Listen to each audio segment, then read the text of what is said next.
तो कैसा साहब, ये जो बीच टूरिज्म में हम इस वक्त पीछे रह गए, इस पर भी आप थोड़ी रोशनी डालिएगा। इस पर हुकूमत क्या कर रही है? मालदीव जैसा मुल्क अपनी पर कैपिटा इनकम को $13,000 पर ले गया बीच टूरिज्म को फ़रोग देकर।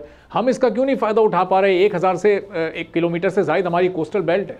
बिल्कुल आपने दुरुस्त कहा जी कि दुनिया में टूरिज़म पे बहुत काम हो रहा है।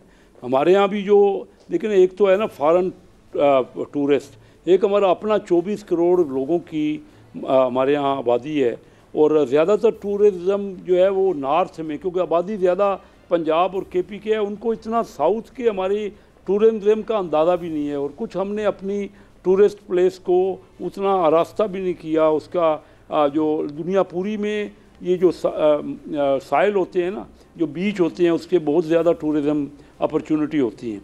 तो हमारे यहाँ कराची का बीच तो जो पोल्यूटेड भी बहुत है, और जो जो जो साफ़ सुथरा बीच है ना हमारा बलूचिस्तान का, वहाँ पे लॉ एंड ऑर्डर की सूरत हाल की वजह से भी और लोगों की अवेयरनेस ना होने की वजह से हम इस पर भी तवज्जो कर रहे हैं। इंशाल्लाह फेरी सिस्टम कोई या कोई क्रूज़ का सिस्टम जिसमें टूरिज़म का कंसेप्ट है, उस पर भी हम आपस में थ्रेडबेयर डिस्कस कर रहे हैं। आज भी मैं गया हुआ था नीमा में, national institute of maritime affairs, उसमें इस पर काफ़ी हमने डिस्कस किया है।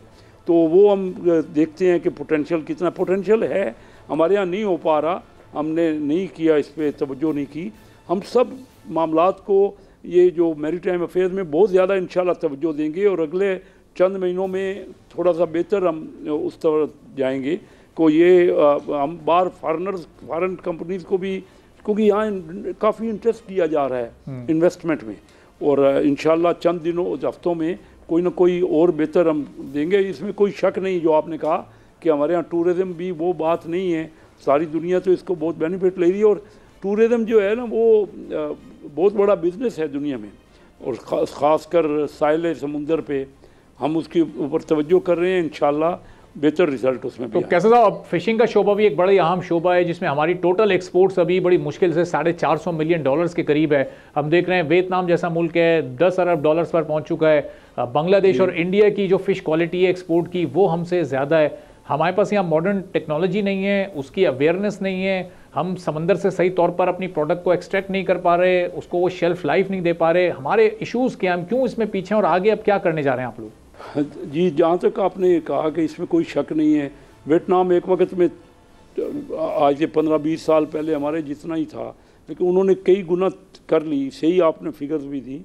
हमारे यहाँ तो कोई $400 मिलियन की एक्सपोर्ट हो रही है। कई मुल्कों ने हमारा झींगा जो है वो उसको बैन किया हुआ है, हमारी जो फिशेज़ को, उसमें अमेरिका भी शामिल है, यूरोपियन यूनियन भी है, सऊदी अरेबिया भी है।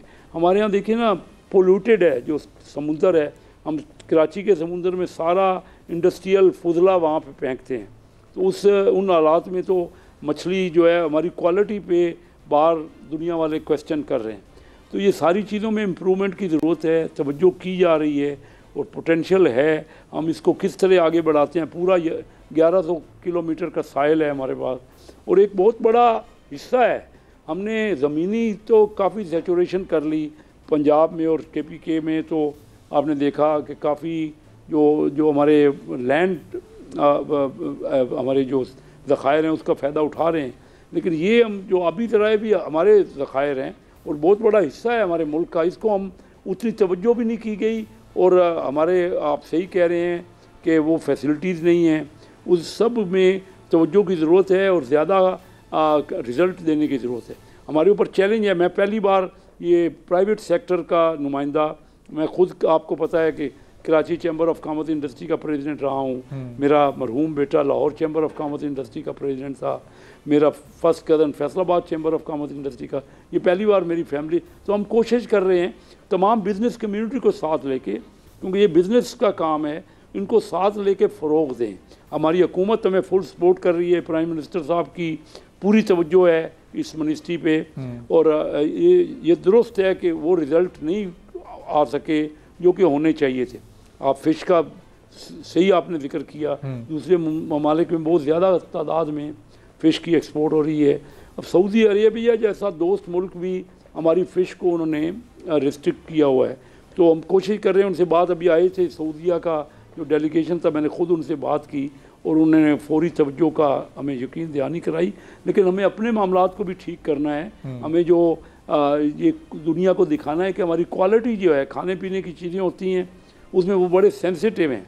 यूरोपियन यूनियन और अमेरिका जैसे डेवलप्ड कंट्रीज़, तो इन मुल्कों को हमने यकीन दहानी करानी ये कोशिशें कर रहे हैं और आहिस्ता आहिस्ता कॉन्फिडेंस ग्रो हो रहा है। तो लेकिन अभी तक तो आपका पॉइंट ठीक है कि बहुत ज़्यादा इसमें आगे बढ़ना चाहिए। कैसे साहब, ये इसमें तो अगर फिशिंग को ज़ाहिर है अगर हमें फ़रोग देना है, अपनी एक्सपोर्ट्स को बढ़ाना है, या हमारी जो आबी हयात है, मछलियाँ और जो दीगर समंदर में मौजूद हैं चीज़ें, तो अगर उनको एक सेफ गार्ड फराम करना है तो उसके लिए फिर मैंग्रोव्स के जंगलात भी हमारी इस कोस्टल लाइन पर बड़ी तादाद में होने चाहिए। और इनको तो हम घटते हुए देख रहे हैं, पिछले 50 साल में कोई 1 लाख हेक्टर के करीब ये घट गए। तो ये इस पर भी कोई काम हो रहा है प्राइवेट सेक्टर के साथ मिलकर के, किस तरह से मैंग्रोव्स को ज़्यादा से ज़्यादा बढ़ाया जाए ताकि जो हमारी एक आबी हयात है उसको महफूज भी किया जा सके?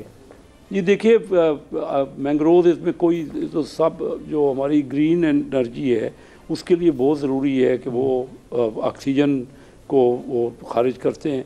तो इम्पॉर्टेंस का इसका रियलाइज़ हो रहा है, तवज्जो की जा रही है। मैंने प्रोविंशियल गवर्नमेंट से भी जाके चीफ मिनिस्टर साहब से भी मुलाकात की है और हमने मिल के, क्योंकि ये दोनों हुकूमतों का मुश्तरका मामला है, जो जिस तरह का एमिशन हो रहा है, फुजला, तमाम इंडस्ट्रीज का फुजला हम समुंदर में फेंकते हैं और वहाँ जो है बहुत ज़्यादा पोल्यूशन है।